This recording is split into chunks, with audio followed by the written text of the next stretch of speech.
बॉलिवूडची हिमॅन म्हणून ओळखले जाणारे ज्येष्ठ अभिनेते धर्मेंद्र सिंह देओल यांचं आज सकाळी 9:30च्या सुमारास मुंबईतील त्यांच्या निवासस्थानी वयाच्या 89व्या वर्षी निधन झाले।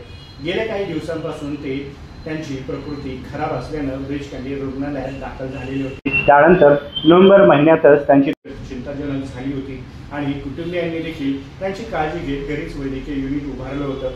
त्यांच्या निधनाची पुष्टी ही एका वृत्तसंस्थेने केली असून कुटुंबियांसह संपूर्ण सिनेसृष्टी शोकाकुल झालेली आहे। त्यांच्या पार्थिवावरती मुंबईतील विले पार्ले येथील पवन हंस या स्मशानभूमीवरती अंत्यसंस्कार त्यांच्यावरती करण्यात आले। अंत्ययात्रेत पत्नी हेमा मालिनी, मुलगी ईशा देओल, आहना देओल, नातू करण देओल आणि राजवीर देओल यासह सनी देओल आणि बॉबी देओल देखील उपस्थित होते। त्याचबरोबर अभिनेते, त्यांचे मित्र अमिताभ बच्चन, आलिया भट्ट, आमिर खान, सलमान खान, शाहरुख खान, त्यानंतर काजोल, त्यानंतर कर्नल जोहर यांसारख्या कलाकारांनी त्यांना सलाम दिलेला आहे तेव्हा त्यांच्यावरती श्रद्धांजली वाहिली। पंतप्रधान नरेंद्र मोदी, राष्ट्रपती द्रौपदी मुर्मू यांनी देखील शोक व्यक्त केलाय। मोदी म्हणाले की धर्मेंद्रजींच्या गाण्यानं भारतीय चित्रपटसृष्टीत एका युगाचा अंत झालाय। त्यांचा अभिनय प्रत्येक भूमिकेत जादू करत असे। नोव्हेंबर 11 मध्ये रोजी सोशल मीडियावरती त्यांच्या निधनाच्या अफवा देखील पसरल्या होत्या, ज्यामुळे जावेद अख्तर सारखे कलाकार म्हणून शोक व्यक्त केलेला होता। त्यानंतर मात्र कुटुंबानं त्याचं खंडन केलं होतं। आज मात्र ही बातमी खरी ठरली आहे। त्यांच्या शेवटच्या चित्रपटांपैकी रॉकी और रानी ही प्रेम कहाणी म्हणजे तो 2023 मध्ये आलेला होता आणि ते बातों में ऐसा उलझा जिया 2024 मध्ये आलेला होता, याचा देखील उल्लेख होतो आहे। यंदाच प्रदर्शित होणारा 21 म्हणजेच 21 हा त्यांचा शेवटचा चित्रपट ठरणार आहे। धर्मेंद्र यांचे जीवन हे मेहनती, संघर्ष आणि यशाची एक प्रेरणादायी कथा किंवा स्टोरी आहे। पंजाबच्या लुधियानातील नसराली गावात 8 डिसेंबर 1935 रोजी जन्मलेले धर्मेंद्र केवाल कृष्ण देओल मूळ नाव आहे त्यांचं, हे एका शेतकरी कुटुंबात वाढले।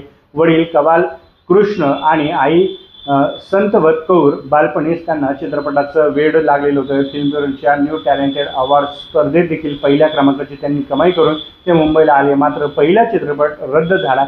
1960 मध्ये दिल भी तेरा हम भी तेरे या चित्रपटानं त्यांचा डेब्यू झाला। सुरुवातीला रोमॅन्टिक भूमिका मिळाल्या, त्यानंतर अनपढ हा 1962 मध्ये आला। माला सिन्हासोबत बंदिनी, यांच्या नंतर फूल और पत्थर या मीना कुमारी सोबतचा त्यांनी त्यांना त्या स्टार बनवलं। मीना कुमारीशी त्यांचे नाते अगदीच जवळचे होते। त्यानंतर शोले या भूमिकेनं किंवा त्यांच्या विरो या भूमिकेनं त्यांना अजरामर केलं। त्याचबरोबर त्यांची बच्चन सोबत जोडी ही अविस्मरणीय आहे। सीता और गीता, जुगनू, चरस, घायल यासारख्या 300 पेक्षा अधिक चित्रपटांत त्यांनी रोमॅन्टिक कॉमेडी अशी भूमिका केली। चुपके चुपके ॲक्शन आणि भूमिका देखील केलेल्या आहेत। हेमा मालिनीसोबत 20हून अधिक चित्रपट त्यांनी केले।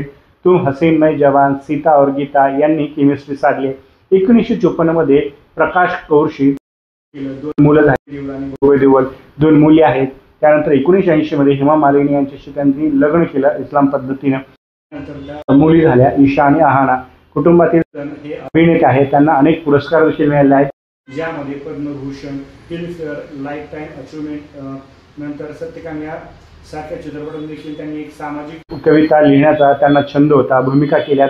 अब्जावधींची संपत्ती त्यांनी जुहूतील बंगला, फार्म हाऊस आहे। त्यानंतर 89 वर्षांच्या करिअरमध्ये त्यांनी 300 चित्रपट त्यापेक्षा अधिक चित्रपट केलेत आणि 100+ हिट्स देखील दिलेले आहेत।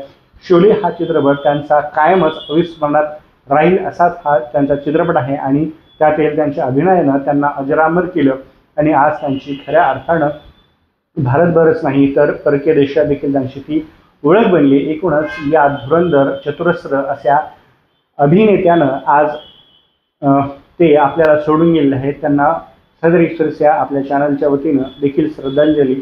एकूणच या सगळ्या व्हिडिओबद्दल धर्मेंद्रजी यांच्या चित्रपट त्यांनी वृद्धांगी ज्या सादर केलेल्या भूमिका आहेत त्यांच्याबद्दल आपल्याला काय वाटतं ते कमेंट बॉक्समध्ये मांडायला विसरू नका आणि आपल्या सदर एक्सप्रेस या चॅनलवरती आपण नवीन असाल तर चॅनलला सबस्क्राईब करायला मात्र विसरू नका। धन्यवाद। पुढील व्हिडिओ